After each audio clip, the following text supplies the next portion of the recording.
একটা আফসোস লাগতেছে যে এরকম ডেস্টিনেশনে এসে ঝর্ণার কাছে যাইতে পারলাম না।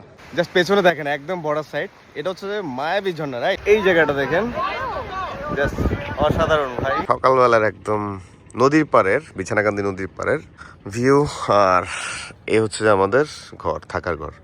বিছানাকান্দি একদম নদীর পাড়ে বসে খাবারটা খাচ্ছে, জাস্ট অ্যামেজিং। ঠিক এই নদীর পাড় থেকে তোলা এই মাছগুলো খাচ্ছে, একদম স্পেশালি। এখানে শিং মাছ আছে আর বিভিন্ন ধরনের মাছ আছে।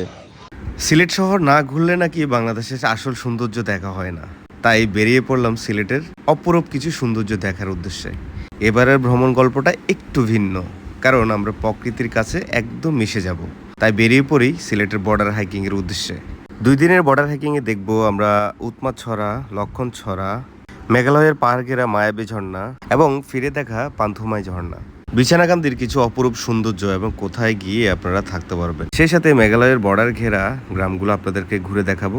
তাই সম্পূর্ণ ভিডিওটি না টেনে পুরো ভিডিও দেখার অনুরোধ রইল, এবং পরবর্তী আপনার বর্ডার হাইকিং জার্নির জন্য এই ভিডিওটি সেভ করে আপনার বন্ধুদের সাথে শেয়ার করতে পারেন। আমাদের বর্ডার হাইকিং শুরু হয় উৎমাছড়া থেকে।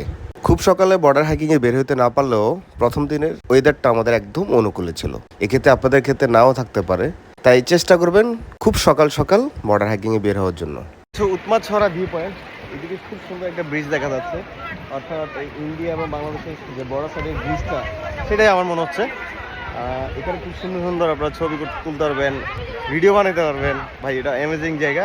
আর পানির ফ্লোগুলো দেখলেই বুঝতে পারতেছেন যে এখানে জায়গাটা কতটা সুন্দর। এই জায়গাটা দেখেন, জাস্ট অসাধারণ ভাই। তো যাই হোক, একটু পরে আমরা আবার বর্ডার হাইকিং এ রওনা করতেছি। এই উৎমাছড়াতে ডেফিনেটলি অবশ্যই আসবেন যখন বর্ডার হাইকিং আসবে, কারণ এটা হচ্ছে রিকমেন্ডেড জায়গা। কারণ এইখানে এত নেচার ফ্রেন্ডলি জায়গা একদম বর্ডার সাইডে, তো এটা অবশ্যই মিস করবেন না। 30 মিনিটের একটা ব্রেক নিয়ে উৎমাছড়া থেকে আবার বর্ডার হাইকিং এ রওনা করি। মেঘালয়ের পাহাড় ঘেরা অপরূপ কিছু সৌন্দর্য দেখতে পাবো, হয়তো এই যাত্রায় না আসলে বুঝতে পারতাম না। আর ইতিমধ্যে আমরা পৌঁছে যাই আমাদের দ্বিতীয় গন্তব্য মায়াবী ঝর্ণায়। তো এখন আপনাদের সাথে যে ভিউটা আমি শেয়ার করব, জাস্ট এক কথাই অ্যামেজিং ভাই।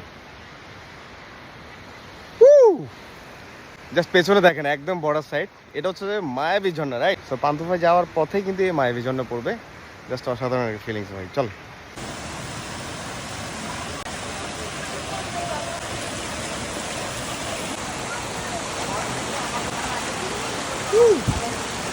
জাস্ট অসাধারণ একটা জায়গা ভাই।